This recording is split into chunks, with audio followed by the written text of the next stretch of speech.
역대상 7장, 8장. 이사갈의 아들들은 돌라와 부하와 야숲과 시몬 네 사람이며 돌라의 아들들은 우시와 르바야와 여리엘과 야메와 밉삼과 스무엘이니 다 그의 아버지 돌라의 집 우두머리라. 대대로 용사이더니 다윗 때에 이르러는 그 수요가 22,600명이더라. 우시의 아들들은 이스라히야요, 이스라히야의 아들들은 미가엘과 오바댜와 요엘과 이시야 5사람이 모두 우두머리이며 그들과 함께 있는 자는 그 계보와 종족대로 능히 출전할 만한 군대가 36,000명이니 이는 그 처자가 많기 때문이며 그의 형제 이사갈의 모든 종족은 다 용감한 장사라. 그 전체를 계수하면 87,000명이었더라. 베냐민의 아들들은 벨라와 베겔과 여디아엘 세 사람이며 벨라의 아들들은 에스본과 우시와 우시엘과 여리못과 일이 5사람이니 다 그 집의 우두머리요 큰 용사라. 그 계보대로 계수하면 22,034명이며 베겔의 아들들은 스미라와 요아스와 엘리에셀과 엘료에네와 오므리와 여레못과 아비아와 아나독과 알레메시니 베겔의 아들들은 모두 이러하며 그들은 다 그 집의 우두머리요 용감한 장사라. 그 자손을 계보에 의해 계수하면 22,200명이며 여디아엘의 아들들은 빌한이요 빌한의 아들들은 여우스와 베냐민과 에훗과 그나아나와 세단과 다시스와 아이사할이니 이 여디아엘의 아들들은 모두 그 집의 우두머리요 큰 용사라. 그들의 자손 중에 능히 출전할 만한 자가 17,200명이며 일의 아들은 숫빔과 훗빔이요 아엘의 아들은 후심이더라. 납달리 아들들은 야시엘과 구니와 예셀과 살루미니는 비라의 손자더라. 므낫세 아들들은 그의 아내가 낳아준 아스리엘과 그의 소실 아람 여인이 낳아준 길르앗의 아버지 마길이니 마길은 훗빔과 숫빔의 누이 마아가라 하는 이에게 장가 들었더라. 므낫세의 둘째 아들의 이름은 슬루보앗이니 슬루보앗은 딸들만 낳았으며 마길의 아내 마아가는 아들을 낳아 그 이름을 베레스라 하였으며 그 아우의 이름은 세레스이며 세레스의 아들들은 울람과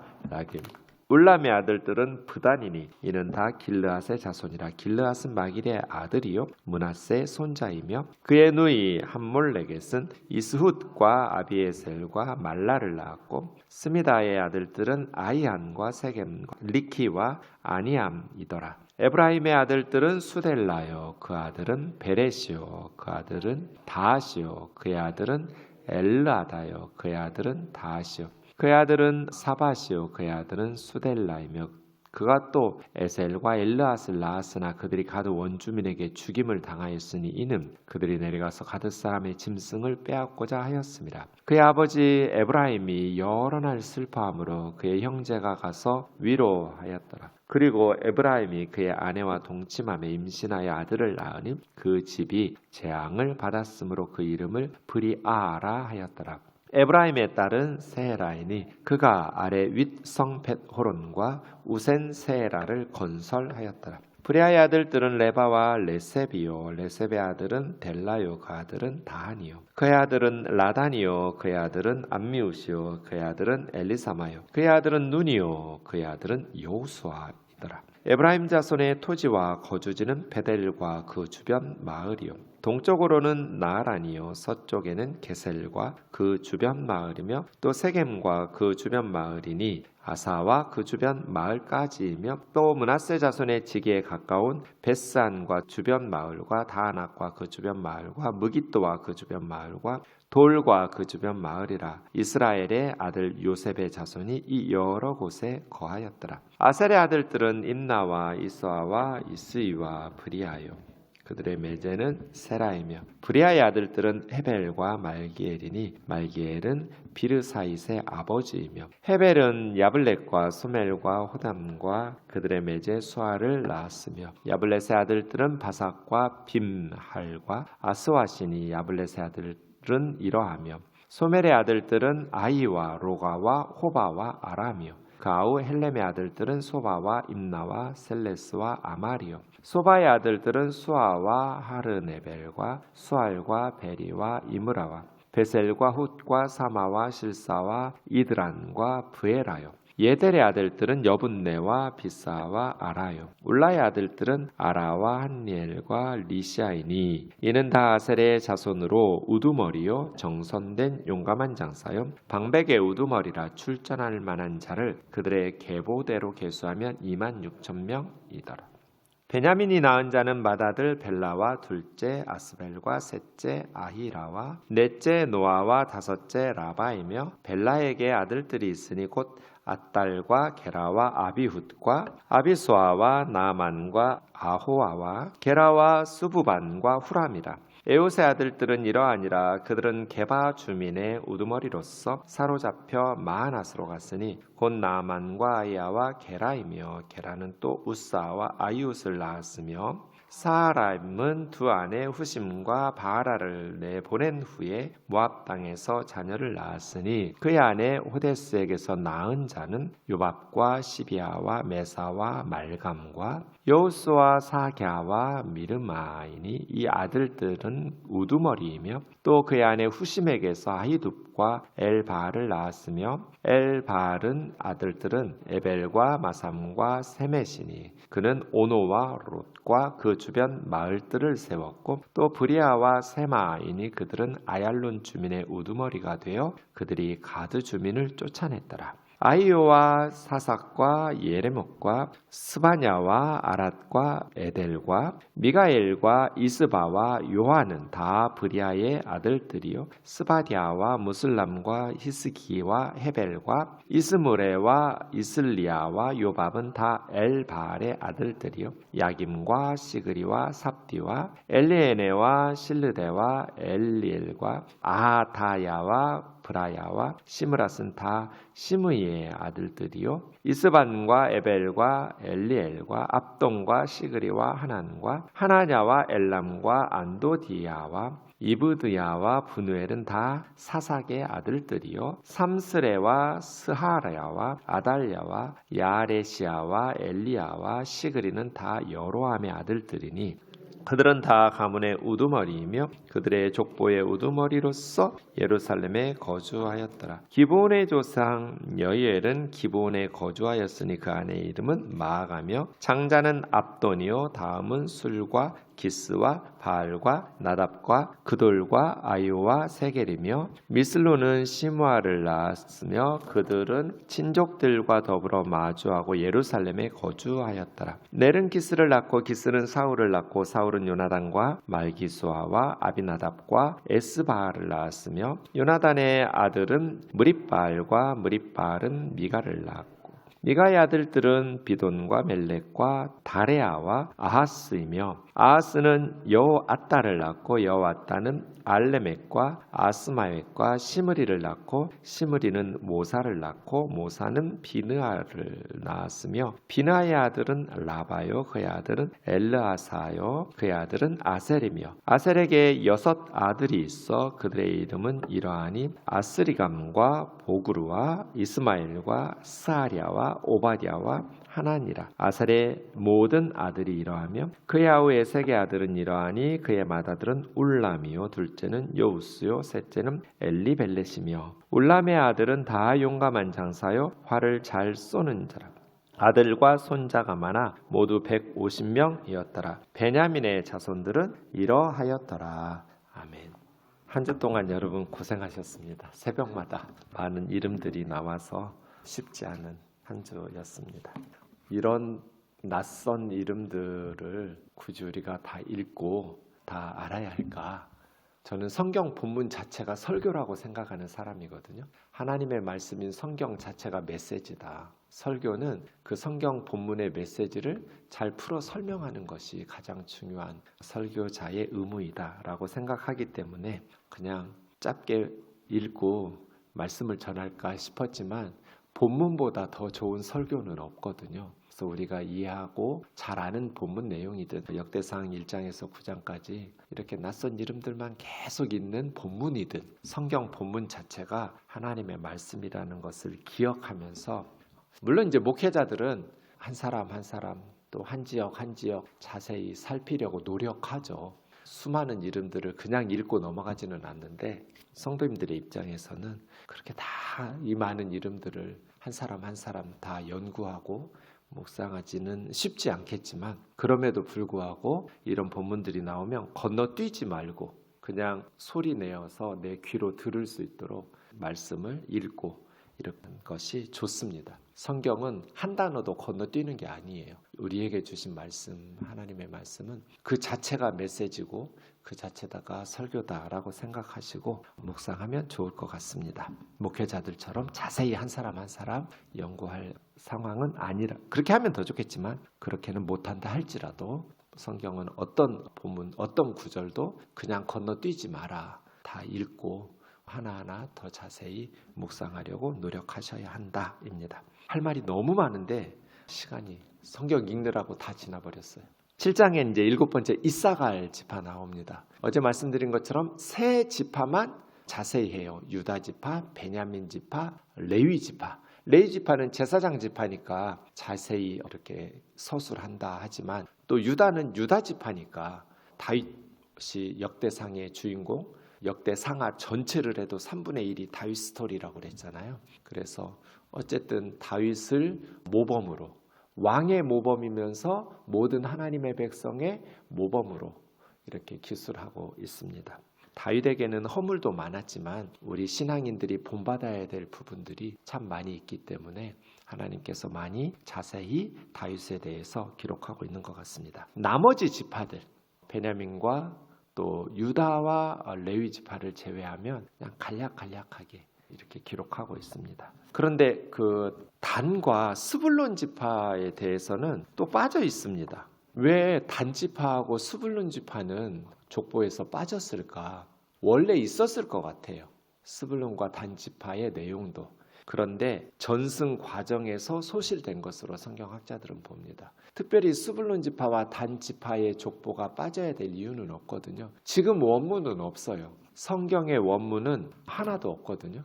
다 지금 우리가 가지고 있는 건 복사본밖에 없어요. 사본.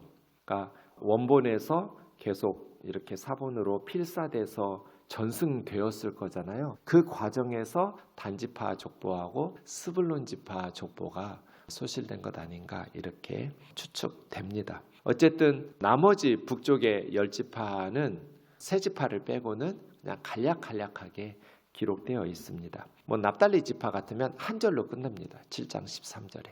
이렇게 한 절로 끝날지라도 간략하게나마 모든 지파들이 나오는데 단지파와 스불론 지파는 빠져 있습니다.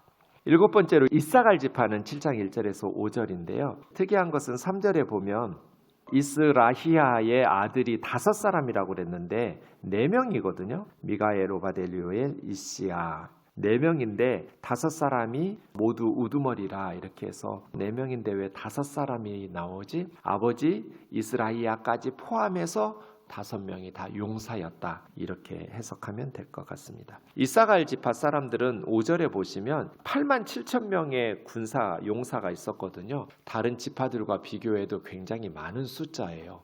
특별히 이사갈 지파는 번성한 지파라고 할 수 있겠죠. 전쟁에 참전할 용사들이 8만 7천 명이나 되었다는 것은 두세 배가 많은 다른 지파에 비교해서 그런 지파이기도 합니다. 어쨌든 그 이유가 4절에 보면 처자가 많았기 때문에 부인과 아들들을 많이 주시는 다산의 축복을 이사갈 지파에게 하나님께서 주셨다 이렇게 생각하면 되겠습니다. 6절부터 12절은 베냐민 지파가 나오는데요. 원래 창세기 46장 21절에 보면 베냐민은 10명의 아들이 있었거든요. 그런데 여기는 3사람만 나와요. 그런데 베냐민 지파는 나중에 또 나오거든요. 8장에서. 그러니까 베냐민 지파는 앞에서는 짧게 서술하고 다시 7장 6절에서 12절까지 짧게 간략하게 서술한 것을 보충하면서 길게 8장 한 장 전체를 베냐민 지파로 다시 할애해요. 그래서 유다 지파, 베냐민 지파, 제사장인 레위 지파 세 지파가 남유다인 유다와 베냐민을 자세히 서술하게 되는 것이죠. 8장에서 다시 설명하겠습니다. 그런데 그 8장에 가면 또 베냐민의 아들이 4명이 나와요. 7장 6절에서는. 그러니까 창세기의 베냐민의 아들 10명의 족보를 다 쓰지는 않고 그 중에서 3명만 이렇게 쓰고 8장에서는 4명만 이렇게 선택했다는 것을 알 수 있습니다. 이것을 통해서 역대기 기자는 모든 아들들을 다 서술하지는 않아요. 성경의 족보들이 무슨 진짜 우리의 족보처럼 세상의 족보처럼 모든 아들들, 딸들을 다 기록하고 그런 족보가 아니에요. 베냐민의 아들 같으면 10명 중에 특별히 의미 있는 세 아들만 7장에서 기록하고 이런 식이에요.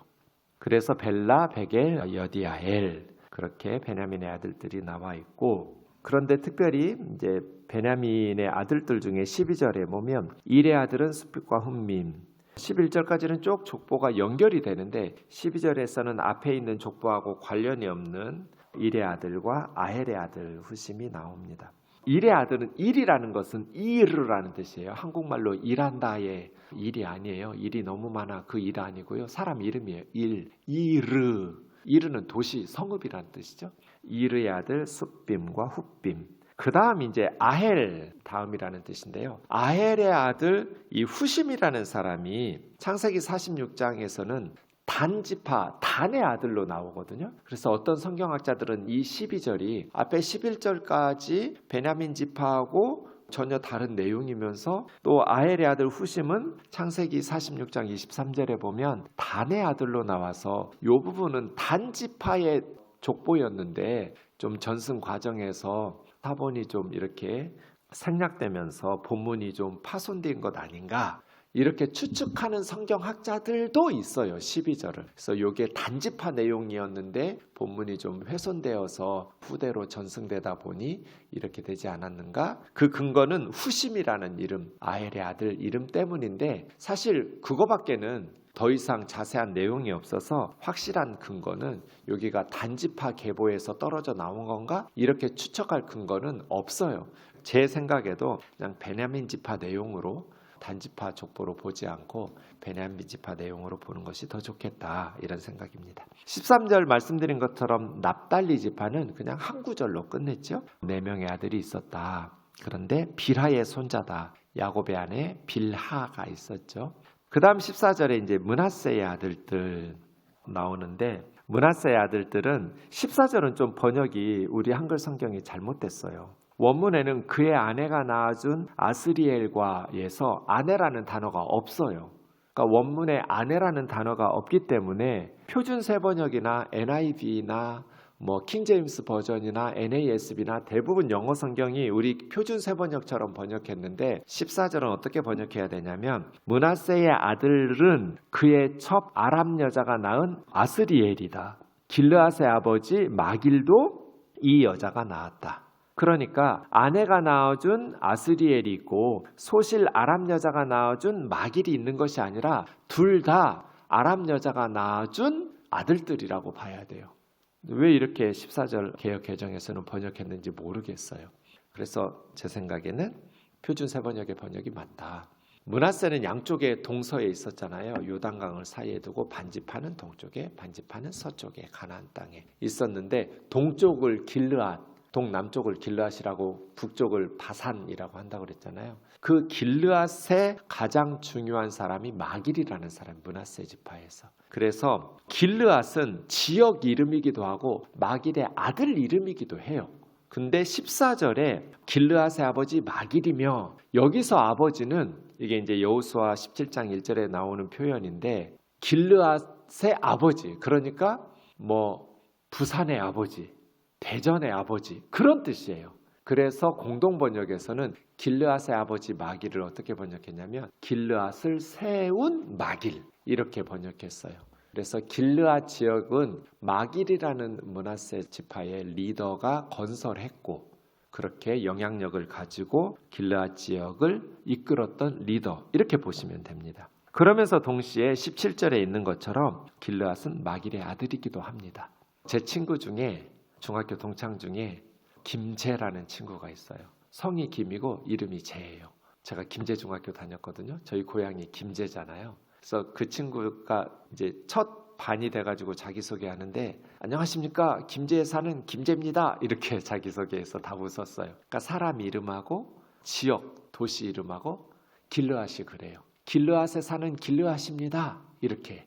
마길의 아들은 말했을 거예요. 그래서 14절에 길르앗의 아버지, 이 말은 길르앗을 건설한 그런 뜻이고, 17절에 길르앗의 아버지는 진짜 자기 아들 이름이 길르앗이고, 그렇게 비교하면 되겠습니다.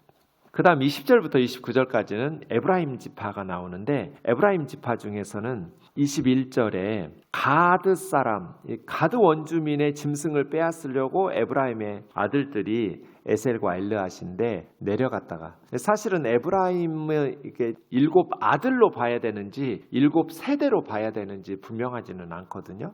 20절부터 21절까지.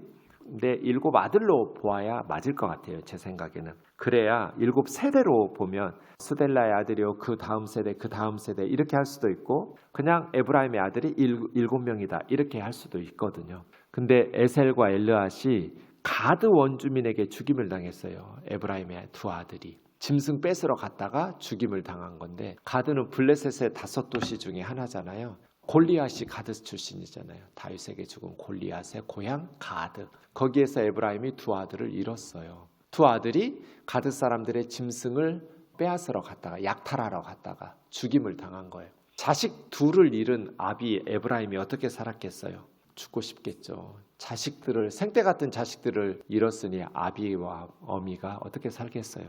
아버지 에브라임이 여러 날 슬퍼함으로 그의 형제가 가서 위로하였더라. 이게 교회죠. 자식을 잃고 슬퍼하는 이들을 방치하지 않고 형제들이 가서 위로하였더라. 그래서 우리가 기쁜 잔치에는 안 가더라도 슬픈 일이 있을 때는, 장례식장 같은 때는 가능하면 가서 같이 위로하고, 이게 교회예요. 내가 알든지 모르든지 가능하면 기도만 하지 말고, 여러 가지 직장 일이나 가정에 중요한 급한 일이 있으면 안 되겠지만 가능하면 시간을 내어서 자식 일은, 가족 일은, 슬픔을 위로하는 게 필요하겠죠. 그래서 그 후에 아들을 낳아서 브리아라고 이름을 지었어요. 그 집이 재앙을 받았으므로. 루아라는 말이 재앙이라는 뜻이거든요. 그래서 재앙이라는 뜻의 루아에서 브리아, 재앙의 뜻을 담은 새로 태어난 아들 이름을 이렇게 슬픔을 표현한 것이죠. 그리고 나서 그 브리아에게서 쭉 계보로 가면 27절에 눈의 아들 여우수아가 나와요. 눈은 우리 눈이 아니고 히브리어 눈이니까 물고기란 뜻이에요. 물고기의 아들 여호수아. 이 여호수아가 모세의 후계자잖아요. 여호와는 구원이시다 하는 이름을 가진 여호수아. 그래서 저는 인생은 포기하면 안 되겠구나. 자식 2이 죽었어요. 아비 앞에서. 죽고 싶잖아요. 근데 에브라임이 이 2 아들이나 잃고 고통스러운 삶을 견뎌내면서 살았어요. 그리고 브리아를 낳았어요. 재앙이라는 이름을 가진 브리아라는 아들의 이름을 지어줬는데, 그 브리아에게서 눈의 아들 여호수아가 태어났어요. 그러니까 우리도 아무리 인생이 고통스럽고 정말 포기하고 싶어도 기도하면서 포기하지 않고 견뎌내고 살아내면 여호수아가 태어나는 거예요. 만약에 이때 에브라임이 그냥 절망 중에서 인생을 포기했다면 눈의 아들 여호수아, 모세의 후계자는 존재할 수 없는 거죠. 이런 족보의 이야기들 속에 내용들이 너무 많아요. 성경에. 포기할 수밖에 없는 절망적인 상황 속에서 고통스러운 삶을 견뎌내면서 살아내고, 유다가 살아났더니, 살아내니까 2 아들 잃고 엘오난을 잃었잖아요. 셀라. 근데 다말하고 또 몸파는 여자인 줄 알고 시아버지가 자기 며느리하고 성관계를 맺어서 베레스와 세라를 낳잖아요. 정말 수치스럽고 죽고 싶은, 포기하고 싶은, 그런데 하나님 안에서 살아내니까 그 유다를 통해서 다윗이 나오고 예수님이 태어나잖아요. 마태복음 1장에 예수님의 족보에서 너무너무 은혜로운 구절들이 많아요. 그 중에 하나가 고통스러움을 견뎌내고 포기하지 않고 살아내니까 예수님 태어나는구나. 여기 에브라임도 그래요. 여러 날 2 아들을 잃고 아비가 슬퍼했고 형제들이 위로했는데, 그 고통스러운 삶을 살아내니까 왜 지나간다고 하잖아요. 영원한 고통은 없어요. 다 죽을 것 같은데 그 순간을 넘기면 지나가고, 눈의 아들 여호수아가 태어나는 그러한 하나님의 선물, 은혜가 있으니까 아무리 우리 삶이 고통스럽고 죽고 싶어도 절대로 포기하시면 안 된다. 믿음의 사람들은 낙심하면 안 된다. 에브라임 족보에 매우 중요한 내용들입니다. 28절, 29절은 에브라임 지파 거주지가 나오고요. 마지막 12번째로 아셀 지파가 30절에서 40절까지 나옵니다. 하나 수정할 것은 30절과 32절인데 매제 세라가 나오거든요. 매제가 아니라 누이라고 해야 돼요. 누이의 남편이 아니라 매제가 아니라 아호트거든요. 아호트는 자매란 뜻이에요. 누이 혹은 자매. 그래서 누이 세라를 낳고 32절도 누이 수아를 낳았다. 다 여성 이름인데 왜 매제라고 번역했는지 저는 알 수가 없어요.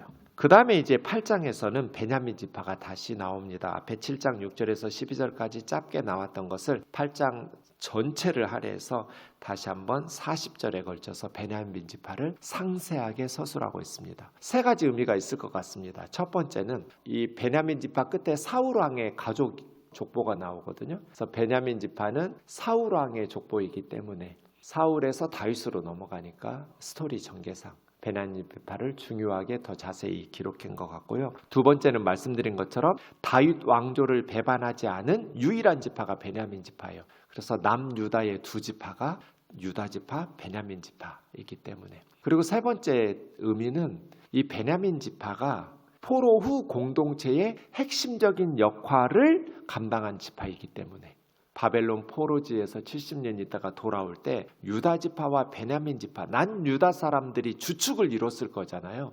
그래서 지금 역대기를 쓰고 있는 이 포로 공동체에서 베냐민 지파가 자세히 쓰는 이유 중에 하나는 핵심적인 역할들을 감당한 포로 후 공동체 인원들이었기 때문에 라고 말할 수 있습니다. 6절에 나오는 에웃은 왼손잡이 사사 에웃인 것 같고요. 그 다음 이 베냐민 지파에서 말씀드린 것처럼 29절 보면 기브온의 조상 여이엘이 나옵니다. 여러분 기브온은 누구예요? 어떤 사람들이에요? 원래는 가나안 사람들이에요. 근데 여호수아에 의해서 다 망할 것 같으니까 멀리서 온 사람들인 것처럼 행색을 꾸며서 여호수아를 속여가지고 조약을 맺잖아요. 그래서 살아남은 종족 기브온 족속이죠. 그래서 가나안이 멸망당할 때 기생 라합의 가족과 기브온 족속 사람들이 살아남아요. 그리고 기브온 족속은 영적으로도 이스라엘 하나님의 백성이 돼요. 사회적으로는 이스라엘의 종이 되죠. 물깃고 나무 패고 이스라엘의 종이 되었지만 그렇게 멀리서 온 사람들인 것처럼 속여서 여호수아와 조약을 맺고 하나님의 백성이 된 기브온 사람들의 그 끝이 뭐예요? 사울 왕이에요. 기브온 족속에서 사울이 태어난 거예요. 그러니까 살아남으면 또 믿음으로 우상 버리고 예수 그리스도를 선택하고 하나님을 섬기면 사울 왕도 태어나고 눈의 아들 여호수아도 태어나고 하나님의 백성들이 태어난다. 그렇게 사울의 가문이 이제 33절부터 40절까지 사울 후대 13대가 쭉 기록되고 있습니다. 사울의 가문도 포로 후 이스라엘 공동체의 핵심적인 역할을 감당했다는 것을 알 수 있습니다. 다윗 왕조가 아니지만 사울 왕의 후손이지만 패족이라고 말하죠. 그럼에도 불구하고 하나님 나라 백성으로서의 사명을 감당하는 이 150명의 사람들, 사울의 후손 13대, 너무나 귀한 사람들이죠.